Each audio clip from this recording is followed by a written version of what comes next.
നമസ്കാരം, മലയാളി വാർത്തയിലേക്ക് സ്വാഗതം.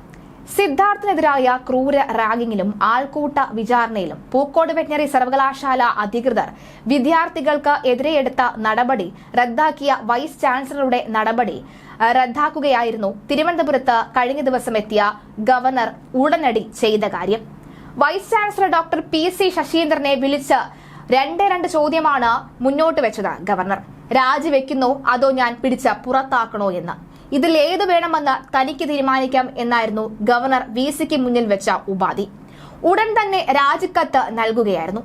വെറ്ററിനറി സർവകലാശാല വി.സി ആയിരുന്ന ഡോക്ടർ എം.ആർ. ശശീന്ദ്രനാഥിനെ സസ്പെൻഡ് ചെയ്തതിന് പിന്നാലെയാണ് പി.സി. ശശീന്ദ്രന് ഗവർണർ ചുമതല നൽകിയത്. സിദ്ധാർത്ഥന്റെ മരണത്തിൽ നടപടി സ്വീകരിക്കുന്നതിൽ അനാസ്ഥ കാട്ടിയതിന് വൈസ് ചാൻസലർ ഡോക്ടർ എം.ആർ. ശശീന്ദ്രനെ സസ്പെൻഡ് ചെയ്തിടത്താണ് വെറ്ററിനറി കോളേജ് മുൻ ഡീൻ ഡോക്ടർ പി.സി. ശശീന്ദ്രന് ചുമതല നൽകിയത്. ഡോക്ടർ എം.ആർ. ശശീന്ദ്രനാഥിനെ വി.സി ആയി നിയമിക്കുന്ന സമയത്ത് സെർച്ച് കമ്മിറ്റി നൽകിയ 3 അംഗ പാനലിൽ ശശീന്ദ്രന് ഉണ്ടായിരുന്നു.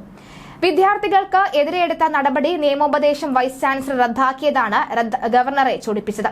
സിദ്ധാർത്ഥിനെതിരായ ആൾക്കൂട്ട വിചാരണയിൽ നേരിട്ട് പങ്കാളികളാകുകയോ കുറ്റകൃത്യം അധികൃതരിൽ നിന്ന് മറച്ചുവെക്കുകയോ ചെയ്ത വിദ്യാർത്ഥികൾക്ക് എതിരെയാണ് ആന്റി റാഗിംഗ് സ്ക്വാഡ് റിപ്പോർട്ടിന്റെ അടിസ്ഥാനത്തിൽ ആന്റി റാഗിംഗ് കമ്മിറ്റി നടപടിയെടുത്തത്.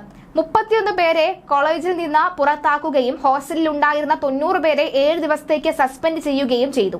എന്നാൽ സസ്പെൻഷൻ നടപടി നേരിട്ടവർ നൽകിയ അപ്പീലിൽ സീനിയർ ബാച്ചിലെ 2 പേർ ഉൾപ്പെടെ 33 വിദ്യാർത്ഥികളെ വി.സി തിരിച്ചെടുത്തു.